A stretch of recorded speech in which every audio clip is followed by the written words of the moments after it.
Antarctic. Out of the night that covers me, black as the pit from pole to pole. Arctic. Black as the pit from pole to pole. The Antarctic. Arctic. From pole to pole. Greetings, I'm Bezel, and this is the Bus Bar.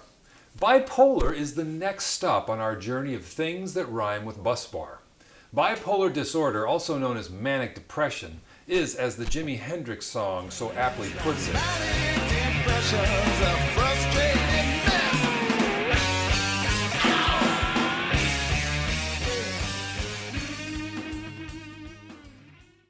bipolar disorder is a frustrating mess. Many people have to deal with these extreme emotional highs and lows caused by a brain malfunction that can last for days or even weeks. But this is not what I want to talk about. I don't want to focus on that. I want to talk about things that are opposite.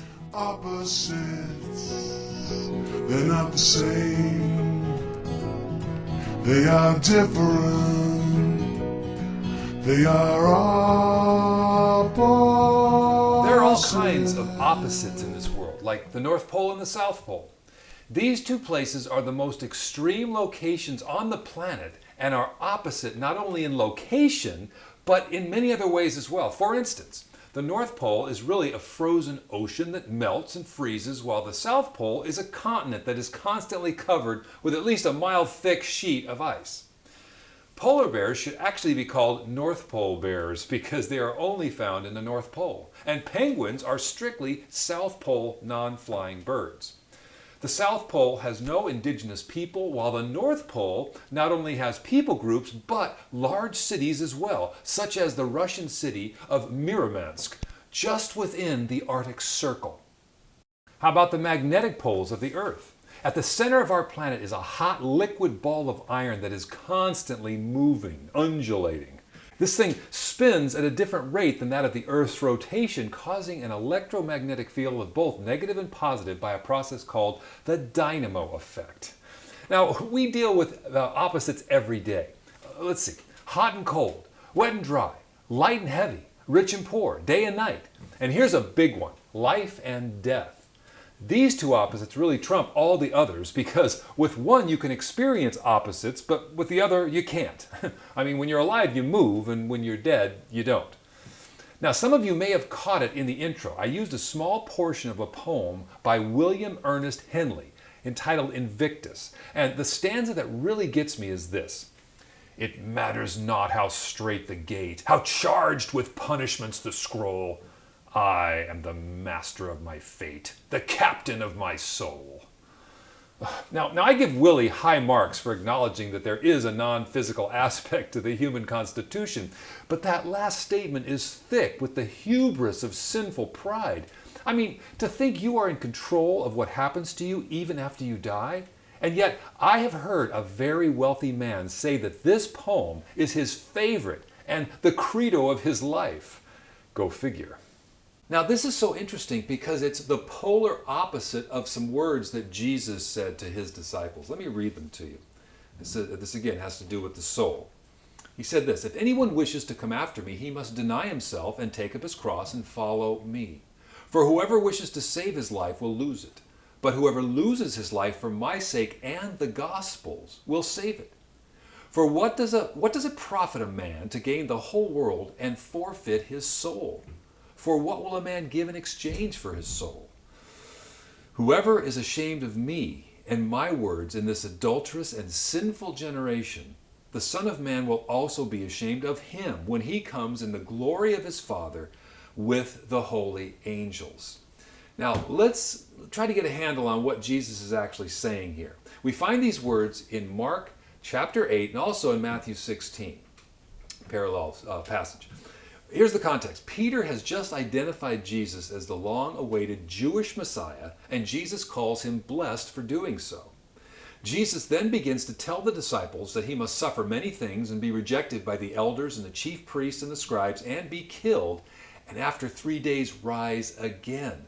Now, Peter must have missed that part because Peter didn't like the sound of what Jesus was saying because it in no way fit his man-centered view of what the Messiah should look like.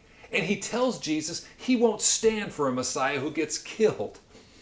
Jesus then rebukes this same Peter he just blessed with the most brutal rebuke possible by saying, "Get behind me, Satan, for you are not setting your mind on the interests of God, but the interest of man."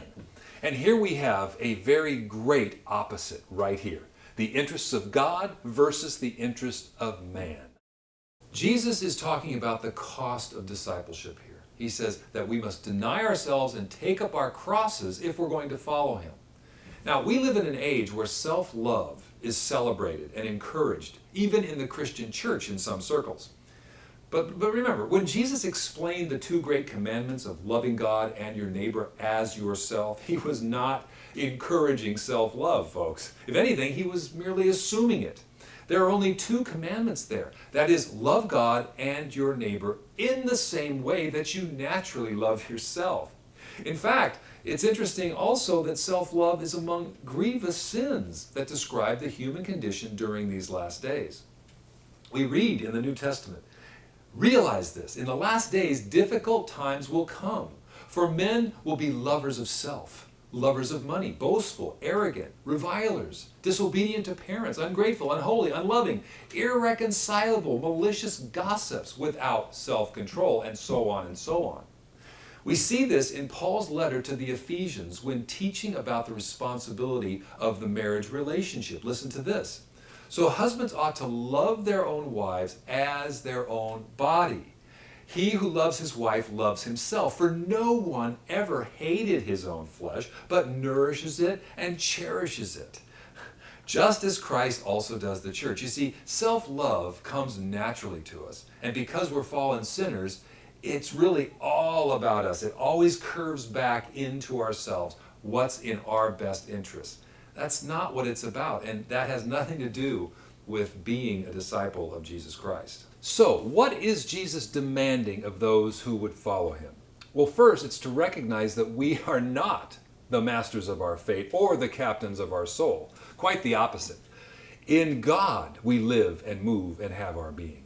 God has given us life, and that life can be required of us by God at any moment. And secondly, we need to take up our cross and follow him in the same direction and with the same attitude that he had. But what does this mean? You know, it's very common to see a person wearing a cross on a necklace who has absolutely no idea or interest in the Jesus of the Bible or the things of God. The people Jesus was addressing knew exactly what taking up a cross meant. Most who heard him would have recoiled at the thought because they knew the cross, a Roman form of execution reserved only for the most despicable of criminals, represented agony, humiliation, and shame, and being cursed by God.